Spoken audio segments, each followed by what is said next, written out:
আসে 65 কিলো, তাহলে এবার আমার তো ভোল্টেজ কমার কথা। তো এই জন্য এখন যদি আপনি কাজ না বোঝেন এইসব কাজ আপনি করতে পারবেন না। আসসালামু আলাইকুম আমার প্রাণের জিএসএম ভাই বন্ধুরা, কেমন আছেন? আশা করি সবাই ভালো আছেন। আপনাদের আমিও ভালো আছি। মোবাইল সলিউশন বাংলা পক্ষ থেকে অনেকদিন পরে একটা ভিডিও নিয়ে আসলাম। ছোটো ছোটো রিলস ভিডিও আমি ছাড়তেছি, আসলে কাজের ব্যস্ততা অনেক বেশি। আজকে 18/11/2024। আমাদের দোকানের চেঞ্জ হওয়ার কারণে মানে জায়গা পরিবর্তন হয়েছে, এই জন্য আমরা কিন্তু স্টুডেন্ট এখনও নিচ্ছি।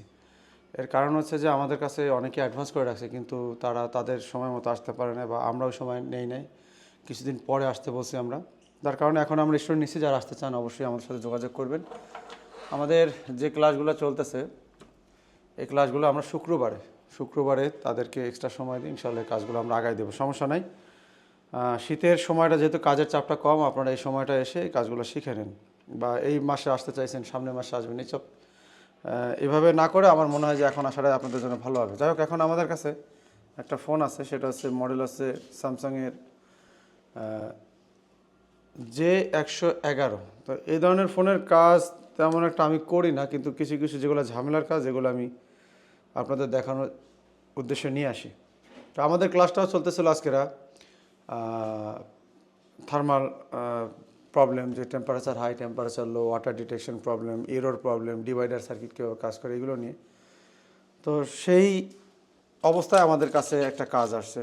তো আমি বারবার বলি, দোকানে এই জন্য কাজ শিখবেন। দোকানে যে একটা সুবিধা থাকে এক্সট্রা, এটাই হচ্ছে সেই সুবিধা, যে কাজগুলো দেখা যায় এবং আমাদের কাছে প্রচুর কাজ আসে।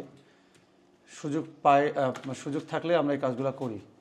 তো এখন আমাদের কাছে এই ফোনটা আছে, টেম্পারেচার হাই আসে। আমি আপনাদের স্ক্রিনের পাশে স্ক্রিনশট করে দেখাই দিতেছি, কারণ এটা বড় হয়ে যাবে যদি আমি করতে যাই।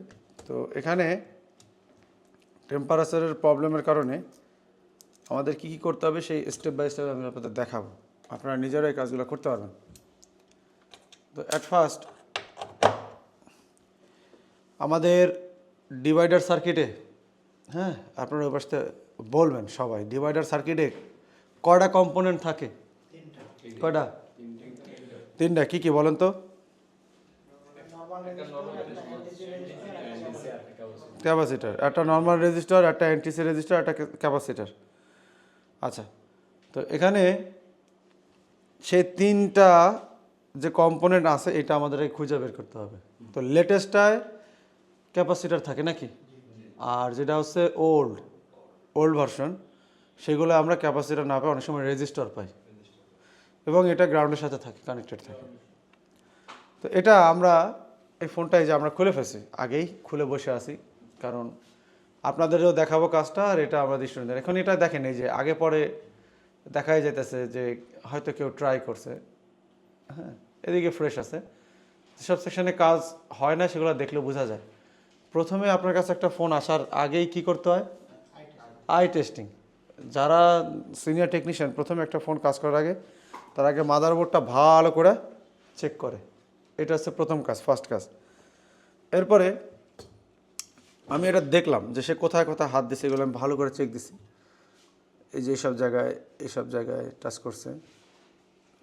আচ্ছা, তো এগুলো কি কি কারণে হয়, এগুলো আমরা স্টেপ বাই স্টেপ শর্টকাট করে দিই। শর্টকাট মানে যে এভাবে করলে এই কাজগুলো দেখা যায় 95% ফোন এভাবে হয়ে যাবে।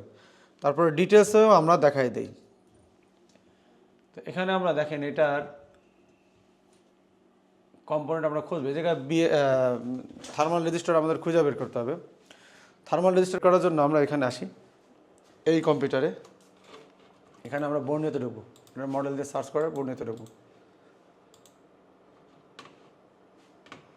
আচ্ছা, এখানে আমাদের আছে J111। কত মডেল? J111। এখন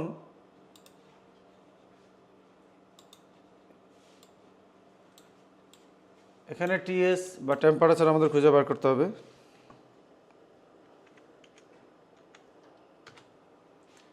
সরি, আমি এখানে স্ক্যামেটিকে দিতে হবে।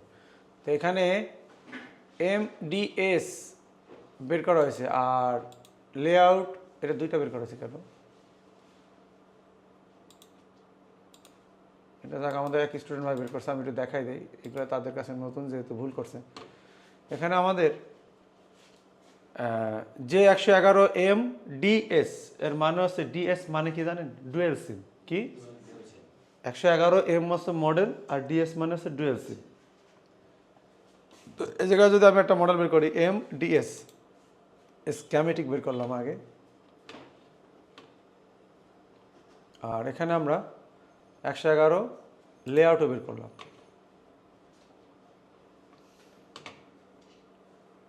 এই যে আমাদের কাছে আসছে লেআউট, আর এই জায়গায় আছে আমাদের স্ক্যামেটিক। এখন এখানে আমাদের সার্চ করতে হবে TS বা এই যে সার্চ করছে।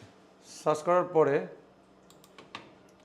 আমাদের দেখেন কয়েকটা, একটু জুম করে দেই। এখানে আমাদের এপি থার্মাল দেখাচ্ছে, VDD, আর এখানে আছে আচ্ছা ব্যাটারি থার্মাল। এখন এই দুইটা থার্মালের লাইনে আমাদের পাওয়ার আইসির সাথে কানেক্টেড, ব্যাটারি থার্মাল আর এপি থার্মাল, দুইটা থার্মাল। তো এই থার্মাল সার্কিটটাকে, এটা কিন্তু সার্কিট নেই, ইনপুট হয়েছে সেটা দেখাইতেছে। কী দেখাচ্ছে? এই টিক চিহ্নের দিক মানে কি? ইনপুট হয়েছে। তো ব্যাটারি আর ইয়ার থার্মালের দিকে ইনপুট হয়েছে। তো বর্ণীয় দিকে মাঝে মধ্যে কিন্তু ভুল করে, ইনপুট আউটপুটে যে তীর চিহ্নতে ভুল করে, এটা নিয়ে টেনশনের কোনো কারণ নাই। এখন যদি আমরা এই জায়গায় ক্লিক করি, ব্যাটারি থার্মাল দিয়ে ক্লিক করি আর এই নেক্সট দিই, দেখবেন আমাদের ওই জায়গায় নিয়ে গেছে, এই যে গেছে ওখানে নিয়ে গেছে। আবার ব্যাটারি থার্মাল যদি আমরা ক্লিক, এপি থার্মাল দিয়ে ক্লিক দিই, এখানেই নিয়ে আসবে। মূলত এই সেটের মধ্যে দুইটা সার্কিট ইউজ করা হয়েছে। তো এই দুইটা সার্কিটের মধ্যে আমাদের সমস্যা কোন জায়গাতে সেটা আমাদের চেক দিতে হবে। তো আমরা দুইটা সার্কিটই বের করব আমাদের সেটের মধ্যে। তো এই জন্য আমরা ফার্স্ট এই R4003 এইটারে কপি করলাম, কপি করে জাস্ট আমরা এই আমাদের যে সেটের সার্কিট আছে, হ্যাঁ, এই সার্কিটের মধ্যে পেস্ট করব। এই করে আমরা নেক্সট দেব, নেক্সট। এই দেওয়ার সাথে সাথে একটু জুম করবো, যদি চোখে না পড়ে একটু জুম করে আবার দেবেন নেক্সট। এই যে আমাদের চোখে আসছে, এই যে দেখা যাচ্ছে। তো এখানে যদি আমরা খেয়াল করি TH মানে কি? NTC রেজিস্টার, থার্মাল রেজিস্টার যেটা, আর মাঝখানে আছে আরও একটা রেজিস্টার, আর পাশে আছে আরও একটা রেজিস্টার, তিনটা রেজিস্টার পাইতেছে। কিন্তু আমাদের এইটা মার্কিং করা, এটা মার্কিং করা হইলে তাহলে বোঝা যাইতেছে আমাদের সার্কিট বোর্ডের মধ্যে যদি আমরা খেয়াল করি, এটা সিম চেম্বারের উপরে আছে। কোথায় আছে? সিম চেম্বারের উপরে। সিম, এই যে সিম চেম্বারের ঠিক উপরে এই কানেকশন। আমরা একটু এদিকে খেয়াল করি বিষয়টা।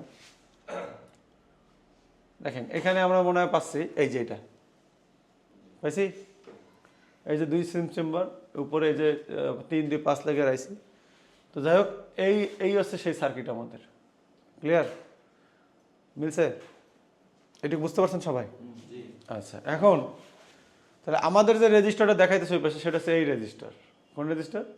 এই রেজিস্টার। আচ্ছা, আর এখানে হচ্ছে আমাদের সেই NTC রেজিস্টার। যেমন এখানে যদি আমরা খেয়াল করি, দেখেন এই পাশে আসেন, এই যে TH দেখা গেছে। তাহলে TH, তা TH রেজিস্টারের আমি এই ক্লাসে বুঝাইছি, TH রেজিস্টার মানে NTC রেজিস্টারের এক সাইড কী থাকবে? গ্রাউন্ড থাকবে। তাহলে আমরা এই সার্কিট তো কেউ করেন না এই কাজ, কিন্তু এখন মাথায় থিওরি আছে না? আর আমি কিন্তু খুব সহজভাবে বুঝাই, একদম আমি নিজে যেভাবে বুঝি আমি কিন্তু বুঝাই সেইভাবে।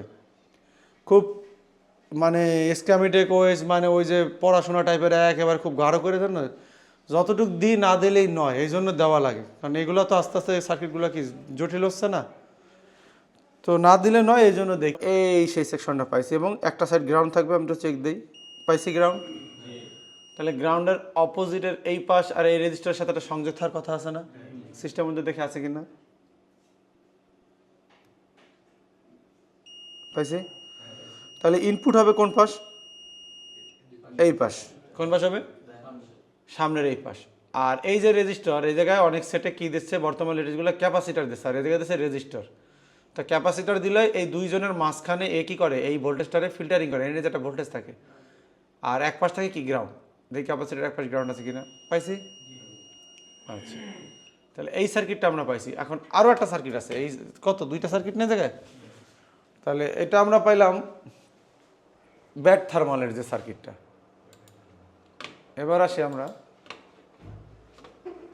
AP thermal. এপি থার্মালেরও যদি আমরা এই রেজিস্টারটা কপি করি, কপি করে এই জায়গায় যদি আমরা দেই আবার এখানে পেস্ট দেওয়ার সাথে সাথে আমাদের এখানে দেখেন ওরা শো করতেছে যে এটা আমাদের সিপিইউআইসির পাশে দেখাচ্ছে। যদি খেয়াল করি আমরা এটা কোথায় আছে, আমাদের বর্ণিতে সব দেখাই দেবে, আমাদের কষ্ট করার দরকার নেই। এই যে পাইছি সেম ওই যে চকচক করতেছে, এটা নর্মাল রেজিস্টার এনটিসি, আর পাশে সেই রেজিস্টার পাইছি দুইজন। এটাও যদি আমরা চেক দিই যে এটা ওই সেই জিনিস কিনা বোঝার জন্য আমি এনটিসি রেজিস্টার এক পাশে গ্রাউন্ড পাইলে হয়ে যাইতেছে। দেখি গ্রাউন্ড আছে কিনা,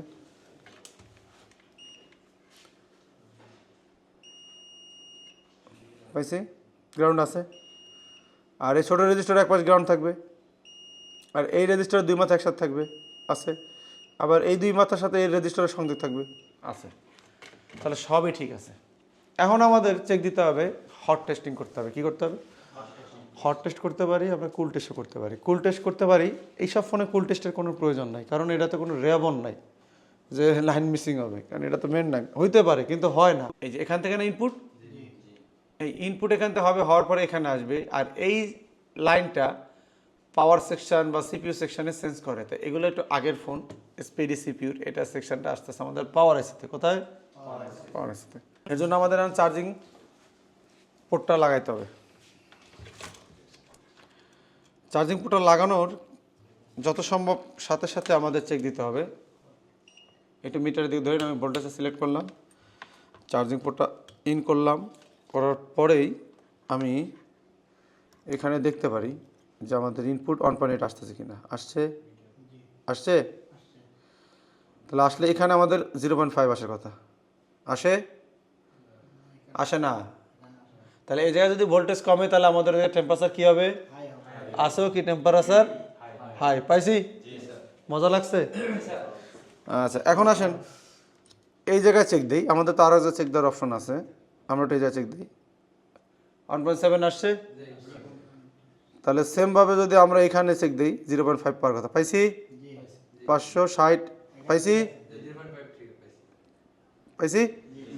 যে একটা রশির মাঝখানে গিট দিয়ে তিনজন তিনভাবে সমানভাবে টাইনে ধরে রাখা, কে একজন ঢিল দিলে সেখান থেকে কী হবে?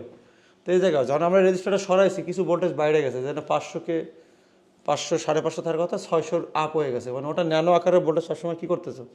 গ্রহণ করতেছিল।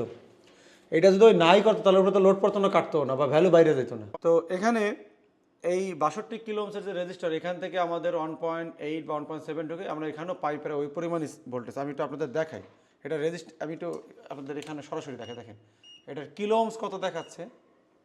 এই দেখেন কিলো ওহমস দেখবেন আমরা 62 কিলো দেখাচ্ছে বা 60 কিলো আসে, 65 কিলো। তাহলে এবার আমার তো ভোল্টেজ কমার কথা। তো এই জন্য এখন যদি আপনি কাজ না বোঝেন, এইসব কাজ আপনি করতে পারবেন না। যে বাধা প্রদান করে এই বেলায় উল্টা হয়ে যাবে। দেখেন এখানে 1.7 আসছে, আর এ পাশে কমার কথা না, কমে নাই, কমছে 1.7ই বের হইতেছে। তাহলে এখন ঝামেলাটা হয়েছে কি, আমি শর্টকাটে শেষ করি, দেখাই দিতেছি। মূলত এখানে যে ভোল্টেজটা আসবে এখানে 1.7 আসবে, আসার পরে এই লাইনটা আমাদের পাওয়ার আইসি সেন্স করবে। এই যে 111তে পাওয়ার আইসি, ওই যে ওখানে দেখেন, ওই যে আমরা লাইন দিয়ে স্টুডেন্ট ভাইদের বুঝাই দিছি, এই যে এই লাইনটা সরাসরি আমাদের পাওয়ার আইসিতে সেন্স করে, আর এখনের বর্তমানগুলো সিপিইউ আইসি ডিটেক্ট করে। যাই হোক, এখন আমাদের মূলত এই লাইনে যদি আমরা জিআর চেক দিই, জিআর কিন্তু ঠিকই আছে, কিন্তু যখনই লোডে যায় ভোল্টেজ, যখনই এখানে লোডে যায় তখনই আমাদের এখানের যে 1.7 ভোল্টেজ, এখানে 1.7 আসার কথা, এটা কী হয়ে যাচ্ছে? 0 হয়ে যাচ্ছে। এদের কোনো ভোল্টেজই আসতেছে না। সমস্যাটা ওই জায়গায়। তাহলে এখানে ফল্টে কি? এখানে ফল্টে কেউ না, সরাসরি পাওয়ার এসে যদি আমরা এটা চেঞ্জ করি আমাদের সমস্যা সমাধান ইনশাআল্লাহ। এই জায়গায় রোগ কি পেয়ে গেছি না আমরা? সবাই বুঝতে পারছেন? তো এটা আমরা ইনশাআল্লাহ সমাধান করবো। যদি কাস্টমার বিল করতে চায় ভাড়া যাতে পাওয়ার এসে চেঞ্জ করা লাগবে তাহলে করবো, নাহলে আমরা এটা রিটার্ন করবো। তো সবাই ভালো থাকবেন। আর আমাদের কাছে আইসি আছে, অ্যাভেলেবেল আছে, ইনশাআল্লাহ ঠিক করে দেবো। আর বাকি যদি ভিডিও সম্ভব হয় এটা আমরা সেকেন্ড পার্ট করে নিয়ে আসবো। সব ভালো থাকবেন। আল্লাহ হাফেজ।